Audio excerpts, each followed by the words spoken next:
Райым Матраимов боюнча көз карашыңыз кандай?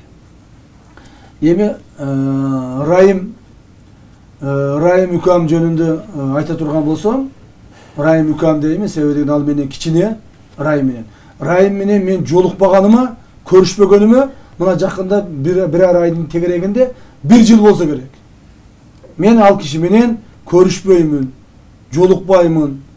Анча-мынча кээде бир 3 ай 4 айда бир телефондон сүйлөшүп койбосок, себеби дегенде бая мен агам өлгөндө ошо агама көңүл айтып телефон чалган. Андан башка маалда мен аны менен бизнес кылбайм. Аны менен эч кандай проектлерде жокмун. Саясатта аны менен эч кандай макулдашпайм, акылдашпайм. Ошондуктан урматтуу угандар, аны менен бүгүнкү күндө мен эч кандай байланышым жок. Бирок ошол эле мезгилде ал адамды мен бир жаман сөздөр менен айтканга азыр оозум барбайт. Жаман сөздөр менен айтканга. Эгерде ал адамдын көпчүлүк айтып жүрөт, Райым ууру дейт, Райым коррупционер дейт. Эгерде аны коррупционерлиги билинсе, уурулугу билинсе, мыйзам чегинде жоопко тартылыш керек. Мен оюм ушундай.